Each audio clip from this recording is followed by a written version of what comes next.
البدع والأهواء، أهل البدع العقائدية وأهل البدع السياسية. نقول بيننا وبينكم السلف، بيننا وبينكم الكتب، كان فيقول البدع بيننا وبينكم. Rahim. Qala al-Imam An-Nawawi rahimahullahu taala, Al-babus sabi' wasitun ba'dal mi'ah, 167. Babus tihbabi tolabi ar-rufqah. Disunahkan untuk mencari rekan di dalam perjalanan. Wa ta'mirihim, dan memilih siapa yang menjadi amir di dalam suatu perjalanan. Kata para ulama ini adalah dalam safar. Kalau sekitar pergi ke kedai situ tak perlu cari amir.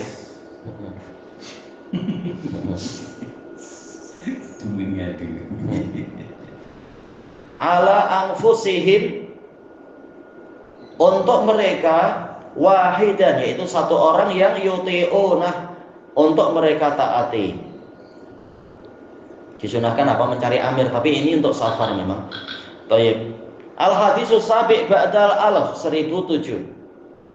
Ani bin Umar radhiyallahu anhuma qala, qala Rasulullah sallallahu alaihi wasallam, law anna an-nasa ya'lamuna minal wihdah ma a'lam, seandainya manusia tahu apa yang dihasilkan dari perjalanan bersendirian sesuai dengan apa yang aku tahu, masara raqibun bilailin wahdah, tidak ada orang yang akan berkendara di malam hari bersendirian. Rawahul Bukhari. Ya, ini infarada bil Bukhari. Di sini Rasulullah Shallallahu alaihi wasallam menggalakkan untuk memperbanyak rekan di dalam perjalanan. Dijelaskan oleh Al-Hafidz dan lain-lain, ini hukumnya adalah mustahab, tidak sampai wajib. Karena apa? Terkadang orang tidak memiliki teman, sementara dia perlu perjalanan berniaga, perjalanan untuk haji, perjalanan untuk umrah, atau mungkin apa? Perjalanan untuk mencari fatwa ke ahli ilmu di suatu negeri misalkan. Maka dan itu yang dilakukan oleh para salaf. Ada orang yang datang kepada Imam Malik, sebagaimana di dalam kitab Al-Jami' li Akhlaqir Rawi. Dia berkata pada Imam Malik, saya datang dari setengah penjuru dunia atau setengah jarak dunia. Saya datang dari Andalus, perjalanan 6 bulan ya waktu itu ya. Jelas belum ada Air Asia atau Mas atau apa. Perjalanan 6 bulan datang ke Imam Malik yang di Madinah dengan membawa 60 pertanyaan. Tapi Imam Malik hanya menjawab 4. Baik, mengatakan gimana saya akan pulang dengan hanya mendapatkan 4 jawaban. Beliau mengatakan bagi tahu orang-orang, Malik hanya mampu menjawab 4. Beliau jujur, tidak sampai takalluf memaksakan diri menjawab apa yang belum tahu ilmunya. Cuma ini menunjukkan terkadang orang hanya berjalan sendirian karena memang tak ada yang lain. Mau apa? Tak ada teman, mau apa? Yang penting apa? Janganlah karena tak ada teman akhirnya dia mundur dari perjalanan-perjalanan yang bermanfaat. Dan juga diriwayatkan dalam Sahihul Musnad punya Imam Al-Wadi'i rahimahullah, ada orang yang dia itu berjalan di malam sendirian, entah mungkin dari kampung yang lain menuju ke Madinah. Kemudian dia di tengah jalan dia didatangi oleh sesosok jin. Jinnya mengucapkan salam, kemudian mengatakan, saya jin muslim, tadi saya melihat ada 2 jin kafir yang mengejar Anda, ingin menyakiti Anda, maka saya tolak mereka agar tidak menyakiti Anda. Alhamdulillah ada penolong dari kalangan jin. Ya bukan berarti kita, ini berarti disyariatkan punya khodam, bukan itu lagi, nanti malah syirik lagi. Ini Allah melindungi hambanya melalui makhluk-makhluk yang terserah Allah. Walau la taqullahin nasa ba'dhum bi ba'din la fasadatil ard. Kalau bukan karena Allah menolak sebagian manusia dengan sebagian yang lain, niscaya bumi itu rusak. Memang dia tak ada teman, akhirnya ya sudah jalan sendiri. Ketika ada gangguan, Allah mendatangkan penolongnya. Kemudian di pagi harinya dia jumpa dengan Nabi SAW di Madinah. kemudian menceritakan itu kepada Nabi, maka Nabi menggalakkan untuk mencari teman, terutama di malam hari. Jelas di malam hari itu kerajaan setan menguat, kata Ibnul Qayyim, kekuatannya dan kekuasaannya menguat, dibantu dengan arwah-arwah yang jahat. Kalau siang-siang kan jarang kan ada yang gangguan yang separah itu, biasanya gangguan memang di malam hari. Seringkali. Baik. Tapi ini semampunya, kalau tidak mampu ya sudah, demi kemaslahatan lebih besar ya tetap berangkat sambil mohon pertolongan pada Allah, karena memang insya Allah ada malaikat-malaikat yang melindungi. Lahu mu'aqibatum min baini yadayhi wa min khalfihi yahfazunahu min amrillah. Setiap manusia itu memiliki para malaikat yang silih berganti untuk menjaga dia dengan perintah dari Allah. Jadi ada penjaga. Yang penting apa, keluar rumah sudah doa-doa, zikir, niat yang baik, maka ada penjaga itu insya Allah. Arwah yang jahat. Ibnu Qayyim bilang gitu, ruh-ruh yang jahat mungkin jin juga sebenarnya ya. Cuma mungkin terlalu sering menemani manusia jadi korin. Nah, kalau manusianya mati, korin belum waktunya mati ya sudah jadi arwah jahat, tapi ya jin juga sebenarnya.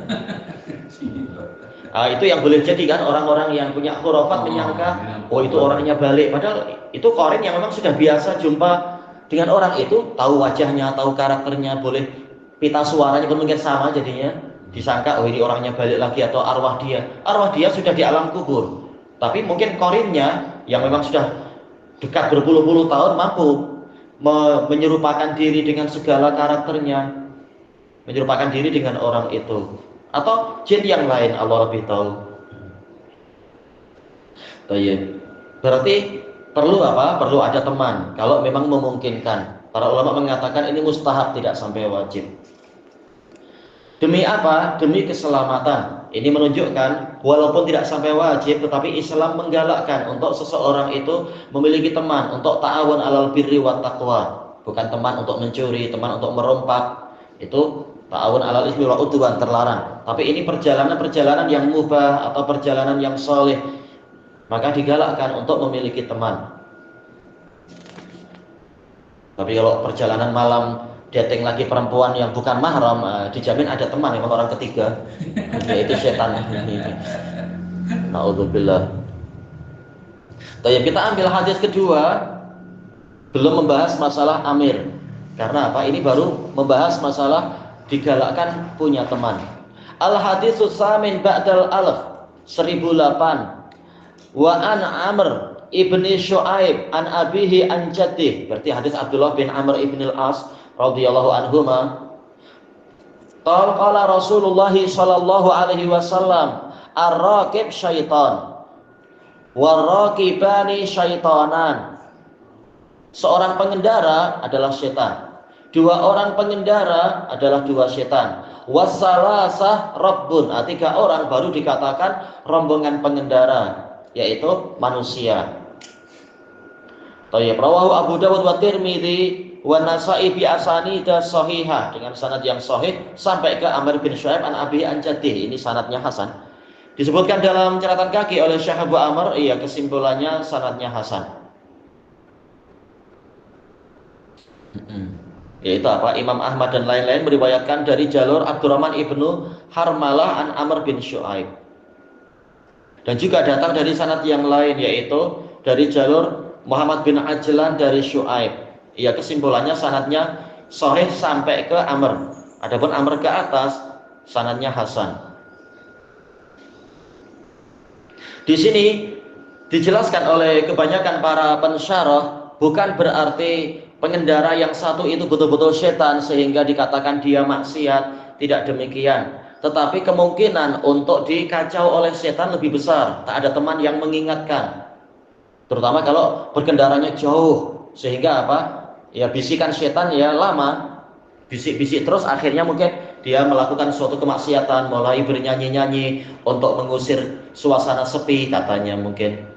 Atau malah tahu-tahu dibelokkan oleh setan pergi ke tempat yang buruk-buruk, misalkan tempat yang tersesat dan seterusnya. Makanya dia dikatakan setan, bukan berarti dia jahat seperti setan, tapi kemungkinan untuk dipesongkan, dikacau oleh setan ini besar. Baik. Tapi mau apa kalau emang tidak ada teman misalkan? Ya sudah, la tahzan, innallaha ma'ana. Jangan sedih, sesungguhnya Allah bersama kita. Kalau memang dipertimbangkan secara rojih, perjalanan ini perjalanan yang bermanfaat, perjalanan yang mendatangkan maslahat demi nafkah anak istri. Ya kadang orang mengembara, tak mampu kerja di kampung itu sudah kerja di tempat lain, mengembara karena sudah ada tanggung jawab menafkahi anak istri misalkan. Atau seperti yang telah kita lewati di beberapa kitab itu,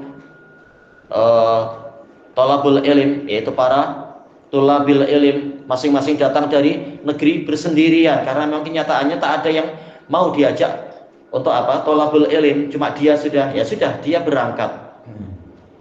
Sebagaimana dijelaskan oleh Al-Khatib Al-Baghdadi, kalau di satu negeri itu hanya dia saja yang mau dan yang mampu untuk mengadakan rihlah, maka jadi fardu untuk dia, jadi fardu ain. Kalau emang yang lain tidak mampu. Tapi kalau yang lain tidak mau, ya jelas tercela. Karena hukum asal thalabul ilm adalah fardu ain, terutama ilmu-ilmu yang nanti membantu dia untuk melakukan kewajiban aini. Yang lain dosa, dia selamat. Baik. Bahkan apa? Ketika yang berkendara itu dua, Rasulullah SAW telah mengatakan syaitanan. Walaupun pengaruh itu sudah mulai lemah, tetapi gangguan itu mungkin ada. Dua orang bersekongkol untuk berbuat kebatilan, karena kita tahu syaitan bukan hanya satu atau dua, syaitan itu banyak sekali. Nah, dua orang mungkin masih belum kuat. Tapi kalau as-salasah tiga, ini baru dikatakan rokbun, yaitu rombongan pengendara. Kecuali kalau mereka adalah orang yang niatnya jahat, memang satu rombongan, memang perompak atau yang penjahat-penjahat, memang satu geng yang jahat, yaitu masalah lain lagi. Tapi tetap para fuqaha mengatakan beberapa dalil menunjukkan bahwasanya ini adalah lil istihbab, tidak menunjukkan wajib. Soalnya kalau sampai dihukumi wajib, malah ini boleh jadi timbul masyaqqah, akan menimbulkan kesulitan untuk mencari teman, bahkan sampai 3, 2 tidak cukup. Kalau berdasarkan dohir dari hadis ini. Tapi dalil-dalil yang lain menunjukkan boleh 1 orang, boleh 2 orang. Cuma sangat dianjurkan mencari teman. Rasulullah SAW saja dengan Abu Bakar mencari apa? Dalal, yaitu penunjuk jalan, khirit, orang yang pakar menunjuk jalan agar tidak dikacau di tengah jalan oleh makhluk-makhluk atau oleh mungkin cuaca yang gelap. Perlu orang ketiga sebagai penunjuk jalan. Ini akan sangat bermanfaat. Ilahuna wallahu a'lam. Kalau begini